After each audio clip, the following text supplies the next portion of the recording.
News moves pretty fast. If you don't stop and think about it, you're going to miss it. That's why James A. Brown slows down the news. He gets rid of all the political jerseys, replacing partisan bickering with common sense. No bumper stickers or shouting signs here, just better questions about America. This is the James A. Brown Program. Oh, hello. I'm James A. Brown, and welcome to the James A. Brown Program. You could be anywhere in the world, but you're here with me. And I thank you for that sincerely. We got a great show for you today, and it's all about time. That's our top line. The top line. And for me, it's been a curiosity for most of my life. Time. Clocks. I've been fascinated with this thing. And, you know, yes, I must admit, I'm a weirdo. I have these weird fascinations. And yes, time is one of them, because time tells you a lot about a people, how they keep track of them. Because for most of history, we didn't really worry about it. For most of history, mankind just followed the sun. There were sundials. It's not that we didn't have clocks. We had different kind of clocks. Clocks, as we know them, were developed in I believe it was the 15th century. But the time that we think of day to day, that we carry on our phones and watches, if you still wear those, we really didn't worry about them until the last 150 years. Yes, that's a long time ago for you and me. Most of us weren't alive 150 years ago. Virtually nobody was alive that long ago.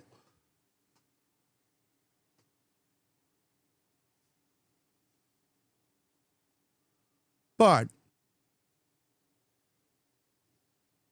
that's when things started to change.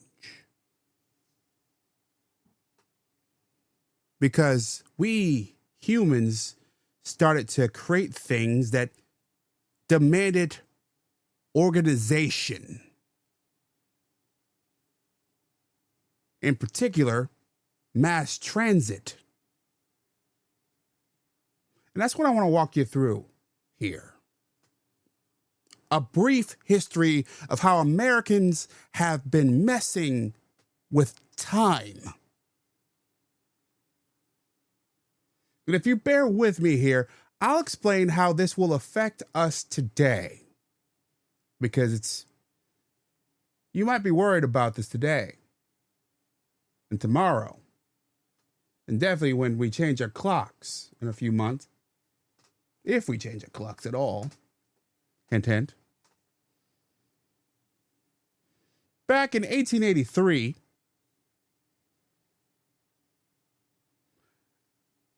our railroads instituted what we know as a standard time.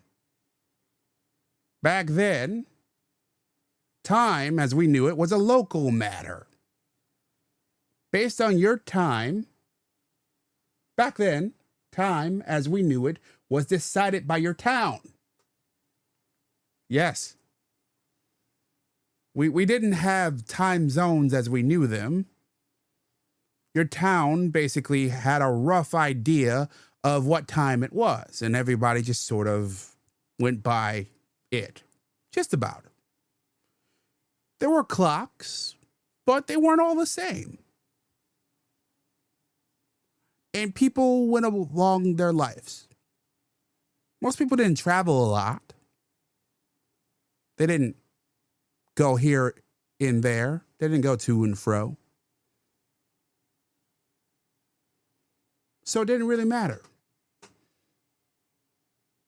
But when the railroad came, we all needed to travel on a certain track.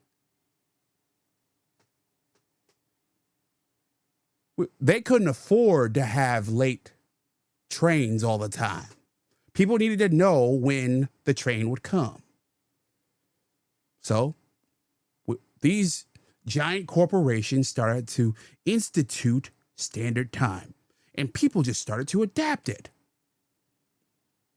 Now, a couple decades later, we adapted standard time. But not because of the railroads, not directly. In fact, we were influenced by another nation, Germany. In fact, during World War I, Germany and the U.S. were at war. The first time around. And Germany decided that, if there was less daylight, people would use less fuel. So they came up with this concept called daylight saving time. They started observing it on May 1st. And the rest of Europe did the same. And it saved fuel. So our president, Woodrow Wilson, did the same for the rest of World War I. Now, farmers didn't like this. Farmers were kind of pissed, actually, because they had less daylight hours to do their work. They wanted to harvest crops in daylight and not in the dark. They wanted to milk cows in daylight and not in the dark. Makes sense to me. Who wants to do that in the dark? So, it became kind of a local option after the war. But the idea kind of stuck around. But you know what happens with crisis? With crisis, we give government more control. Government gets more control during crisis. So, once again, a couple decades go by. Franklin Roosevelt is in control of the nation. FDR is president. And in the mid-1940s, he comes up with a concept called wartime. Only it's year-round to ration supplies, ration gas. Only lasted a few years.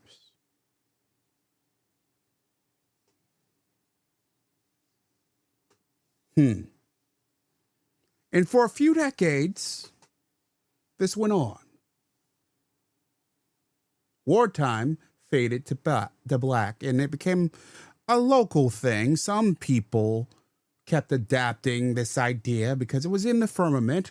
Some people continued to use the idea of daylight saving time, and others did not, and it was optional until it wasn't.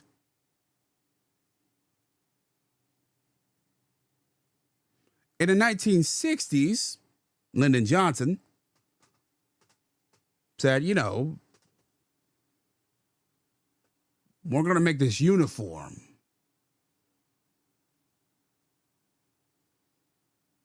And, Arizona and Michigan fought it. And other states fought it too. But not everybody got away with it.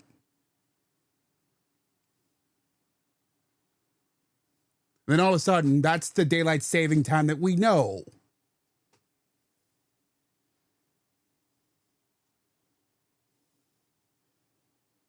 And then came the 1970s. Where we had another panic. There was the oil embargo of the 1970s. I wasn't born yet, but that was a oil shock. Oil prices went through the roof. President Nixon at the time, once again to conserve fuel,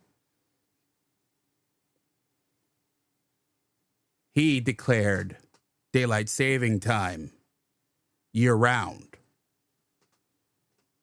And boy, people hated it. There was this wild opposition about children leaving school in the dark. There were traffic accidents going through the roof. There were 8 children killed because of accidents. Public support dropped. And then, of course, Watergate happened, and there was no support for Nixon anymore. And down went daylight saving time. So do you get where I'm going here?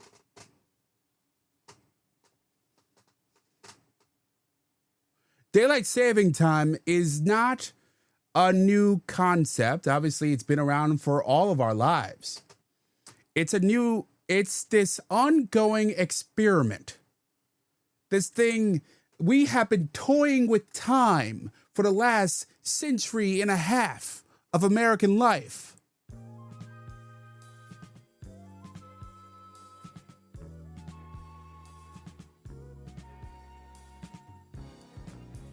That experiment continues today.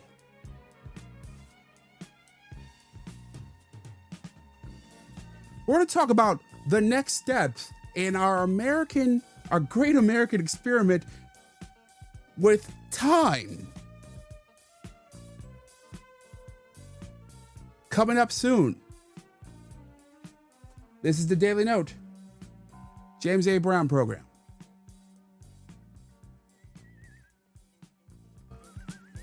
You know what no one in sales misses? Dead-end DMs, no-show calls, and leads that go nowhere. That's why Meetin exists. Meetin is the premium platform for sales professionals and high-ticket closers who want to turn attention into action. It's built to help you connect faster, present better, and close with confidence. Try Meetin.com at thedailynote.net/sponsors. That's thedailynote.net/sponsors.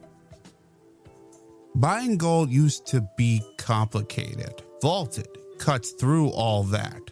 Backed by McIlvaney Financial Group, one of the longest running full-service gold firms in the country, Vaulted lets you create an account in minutes, link to your bank, and tap to own real bars of gold. Learn more at thedailynote.net/sponsors. That's thedailynote.net/sponsors. Now on with the show.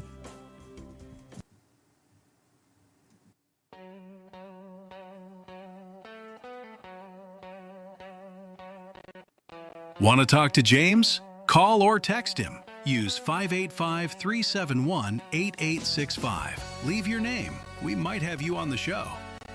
This is the Daily Note. Oh, welcome back.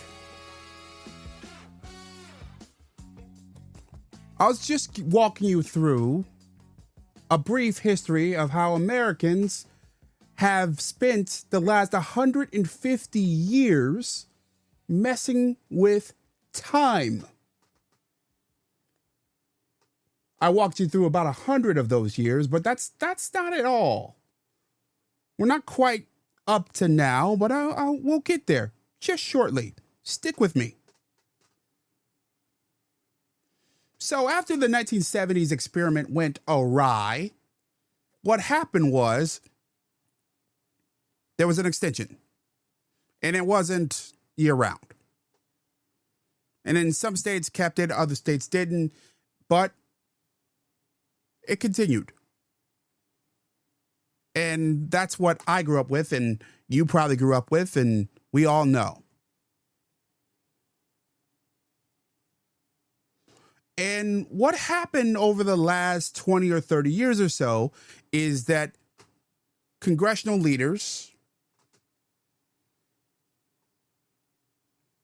showed up and they decided, this kind of sucks.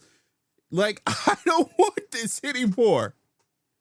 And there's been a push after push to repeal it and not repeal it. And I could walk you through all the minutia, but this all has crescendoed with the Trump administration. Donald Trump, who's based in Florida, Marco Rubio, who's Secretary of State, who's based out of Florida, and a lot of the lawmakers who are behind pushing against this are based in Florida, have said, why do we need to do this? What's the point of this? And we finally, not long ago, got to the point where we got this happening in Congress. Without objection, the chair is authorized to declare recess at any time. Today, the Rules Committee is convening to consider a single measure, H.R. 139, the Sunshine Protection Act of 2025. This legislation establishes daylight savings time as the permanent year-round standard time for the United States and would dispense with the semi-yearly practice of resetting our clocks. Every November, as all of us are well aware, we follow the annual fall back. But under this legislation, Americans would no longer need to turn back their clocks an hour. Further, H.R. 139 provides exemptions for Arizona, Hawaii, Puerto Rico, Guam, and the U.S. Virgin Islands, as they currently adhere to standard year-round time and therefore remain on permanent standard time. The remaining 48 states under this legislation will be granted the authority to lock their clocks permanently. There are two important things to note here. First, President Trump has made clear his support for this legislation, and he remains adamant that Congress pass it and send it directly to his desk to end what all of us would agree is a tedious and entirely repetitive process. Second, we should take note of the bipartisan support this legislation has garnered both in the House and the Senate. There's consensus on this issue across the ideological spectrum. I look forward to the testimony of our panel here today. I'm sure they have some pertinent facts and figures to share with us about why this legislation is a win for the American people and the nation. With that, I now yield to the ranking member, Mr. McGovern, for any comments he wishes to make. And on this panel, what you got was support from the American College of Chest Physicians, the World Sleep Society, and a slew of other experts backing this change. The detractors, on the other hand, argue that President Trump is making this change largely because, well, to just fatten his pockets. Look, the man does own a bunch of golf courses. You can't argue that he doesn't. That is a big part of this argument. And if his golf courses have more daylight hours, at least part of the year, you could argue that he'll make more money. But he'll have less daylight hours for part of the year. So like it's honestly, I feel like that's a pretty hollow argument as well. I feel like his argument is that I broadly agree that it's tedious, kind of pointless, but I'll get there later. I want to hear for a bit of the opposition. This is Representative Walkinshield from Virginia. So the Sunshine Protection Act, it's pushed primarily by members of Congress from Florida, based on the industries in Florida that want to see it, golf courses, including President Trump's. I voted against it. Two reasons. One, we tried this as a country in 1974. We instituted permanent daylight savings time. It seems like a great idea in the summer. It's not such a great idea in the winter, where in some parts of the country it's still pitch black at 9 a.m.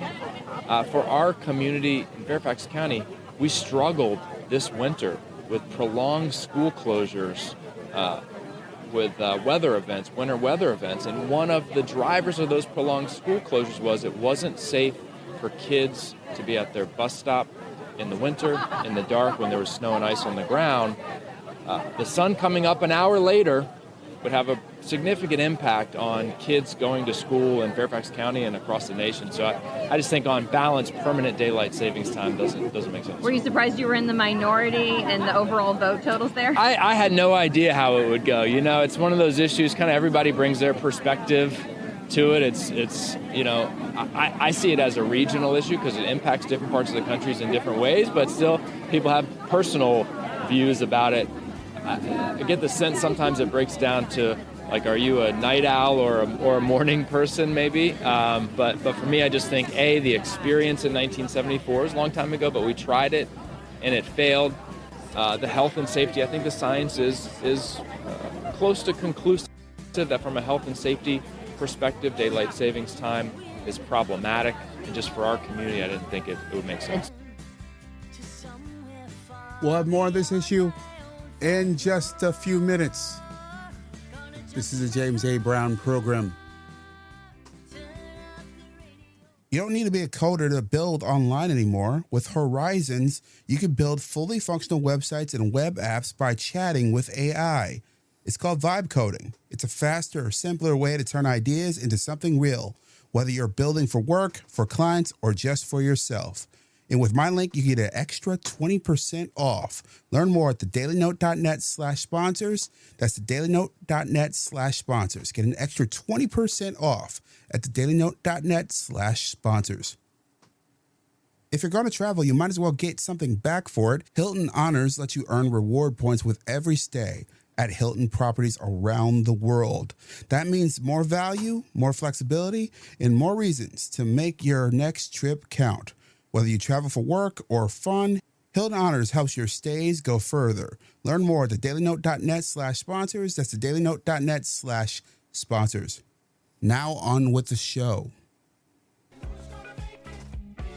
When are you going to get rid of daylight savings? So this should be the easiest one of all, but it's a 50-50 issue. And if something's a 50-50 issue, it's hard to get excited about it. I assume people would like to have more light later, but some people want to have more light earlier because they don't want to take their kids to school in the dark.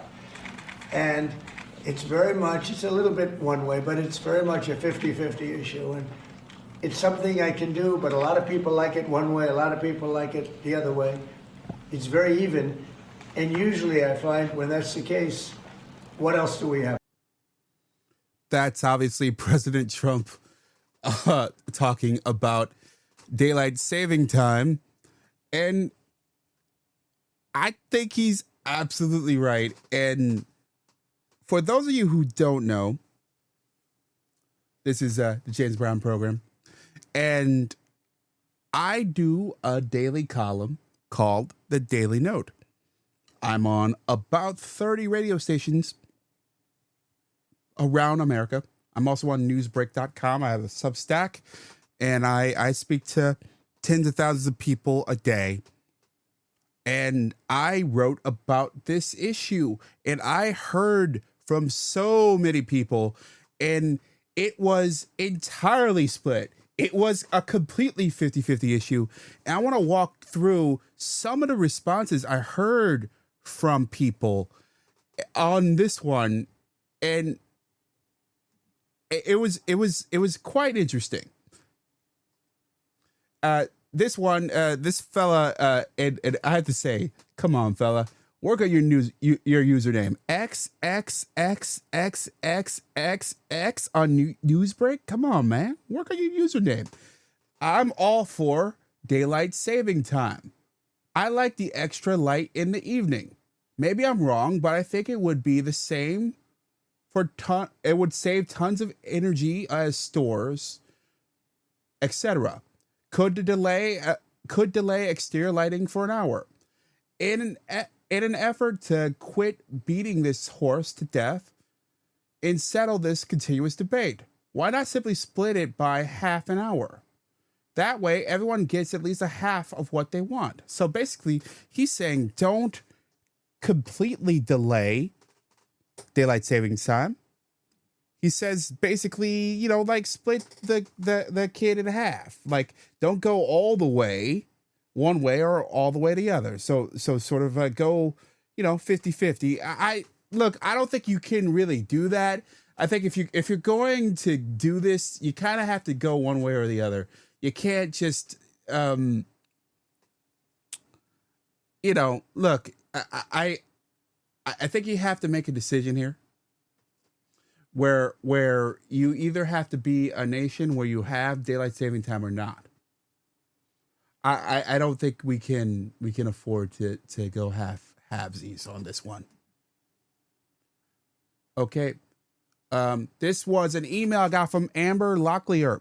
Please make standard time permanent. Please. Prayer sign over and over and over again. Look, I'm not against the idea. I think she's got a point. I could see that logic happening and working. Not against it. I'm open to the idea. Amber, and thanks for reading. Thanks for listening. This is Doug Hill on Substack.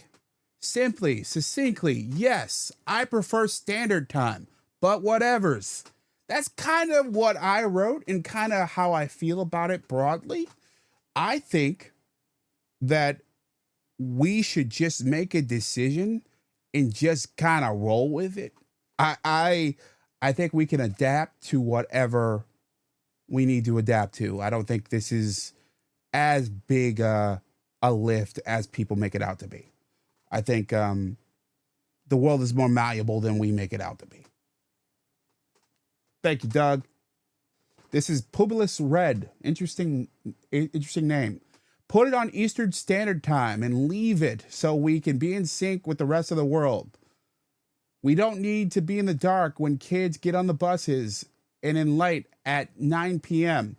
I don't think we can go Eastern Standard Time across the board. I don't think that one makes much sense, Publius. I don't think we can do that.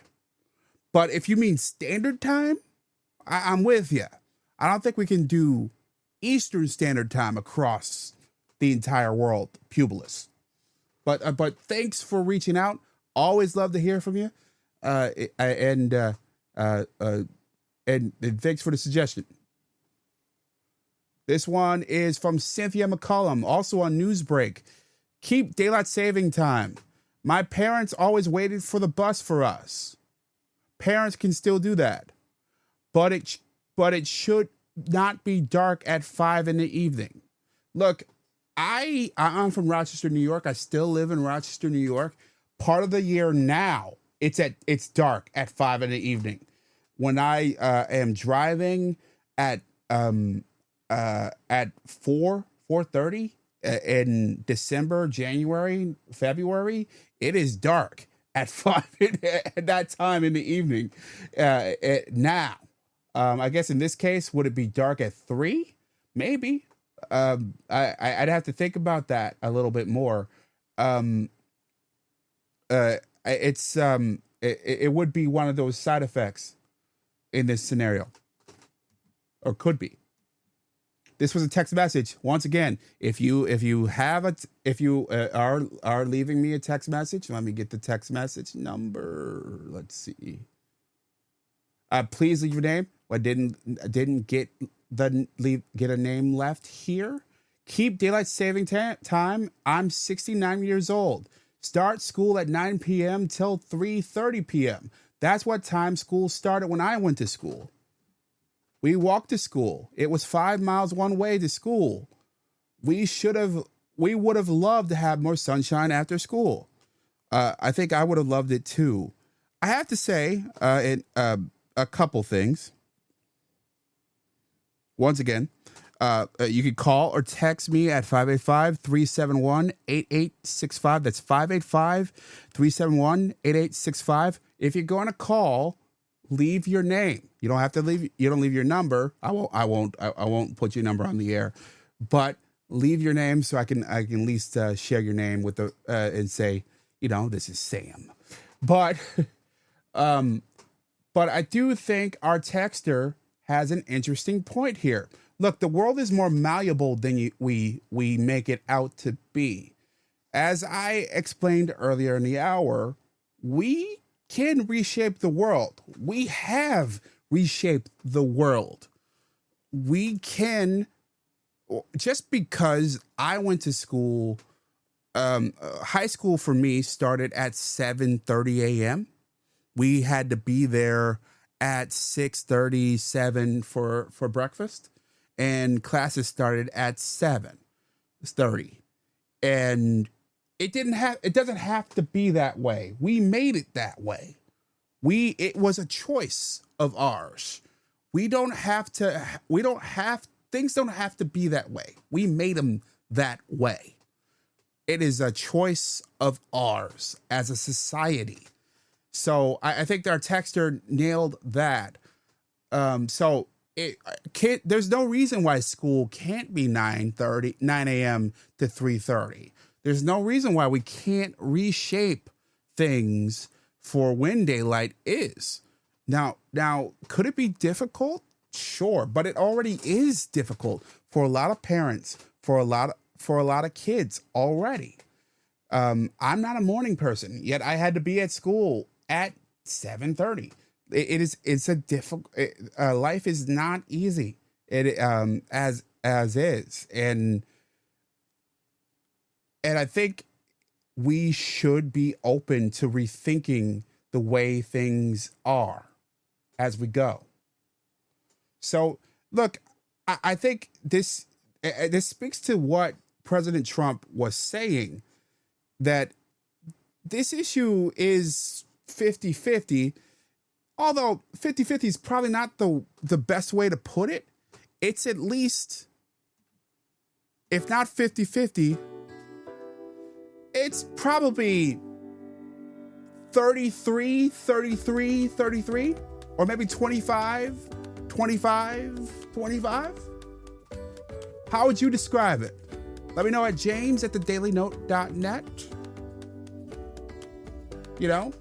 I'd love to hear from you.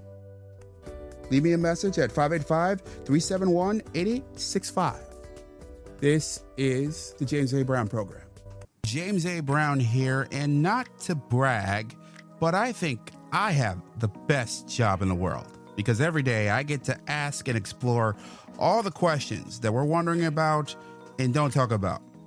Like, why is everybody exhausted? And why is everybody lonely? And what's with all the Crocs? I'm not a fan. It's the Daily Note with James A. Brown. You can find us on air, online at jamesabrown.net, and wherever you get your podcasts.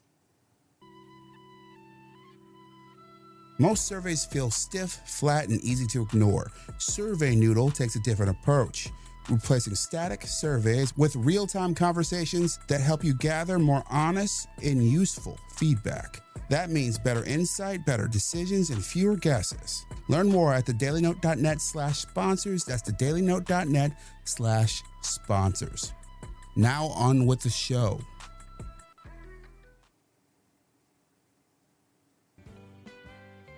Oh, welcome back to the James Brown Program. I, of course, am James Brown. Thanks for joining me. You can check out my work at jamesabrown.net. That's jamesabrown.net. I was walking us through some of your response to the daylight saving time proposed changes. It passed Congress. Well, it passed the House of Representatives, and it's up for a vote by the Senate. And it could change the way we look at time in this country. So I wrote a column for it, and it went on radio across the country, and it went on Newsbreak, and it went on jamesabrown.net. And I got heard from so many of you. I got voicemails, I got email, I got text messages. And I wanted to walk through some of your responses. So many of them were so interesting. And I got a few more, and I want to walk through them, and I want to close with a few more thoughts. Larry Mikens said, yes, we should ban, or we should go to daylight saving time. I'm a deer hunter, and a later sunrise. When deer season is open, give me an extra hour of sleep, or I can stop for breakfast. If we stay on standard time where I live, sunrise will be 4:30 a.m. in the summer. But the upside is I can mow my lawn at 7 instead of 8. Larry, I don't think your neighbors would like that. I don't think that's something that they would enjoy. I don't think I would enjoy hearing my neighbor's lawn at lawn mowers at 7 or 8 a.m. That would definitely annoy me. But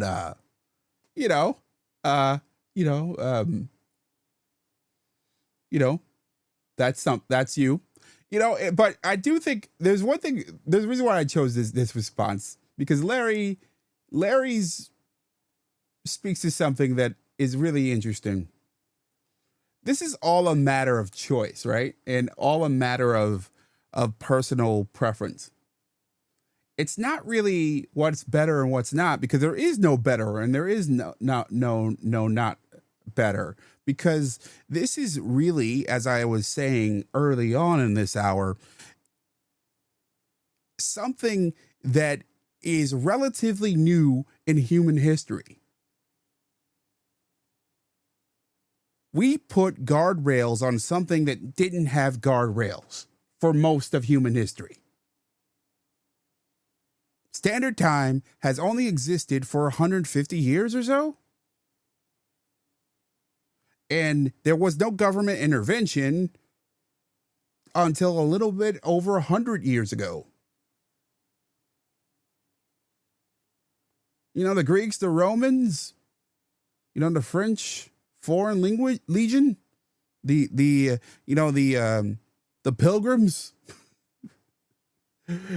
These people did not think in terms of standard time. They thought in terms of days. They thought in terms of where the sun was in the sky. They thought in terms of hours, yes. But they didn't think in terms of this level of precision that we have put on humanity. We have shoved this precision on humanity. Now, whether that's right or wrong, I'm not sure. And I'm not sure that's it's unclear to me whether there is like an answer to that. And that's what I love about this program, is that you and me can sit down and have this kind of discourse where there are no easy answers. There are no clear up and downs. We just pull a thread and take it where it leads us. Because I don't think there is a right answer here. There's a lot of strong opinions. Larry Mikens is definitely one of them.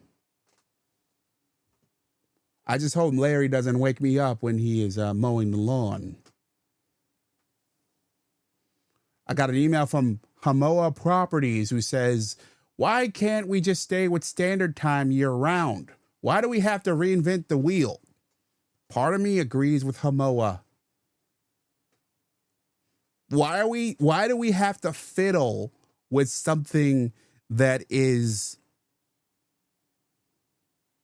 not sacred's too strong a term, but something that is unnecessary to fiddle with? Why do we always feel like we know better than all those who came before us? It is one of those things, one of humanity's bad habits. We always feel like we know better than everyone who came before us. At least this era of humanity. We think that our version of time, in our version of culture, our version of law, and our version of everything from sexuality to entertainment. The way we see things is better than those who came before us. Now, I would also agree that they're not necessarily better themselves. Like, they're not perfect. But it's worth, I think we need to have a sense of caution before we assume that our way is always better.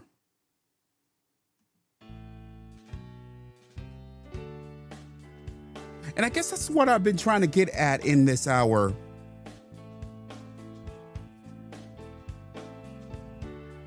If I want you to take away anything from our time together. On that note, I'm James A. Brown. And as always, be well.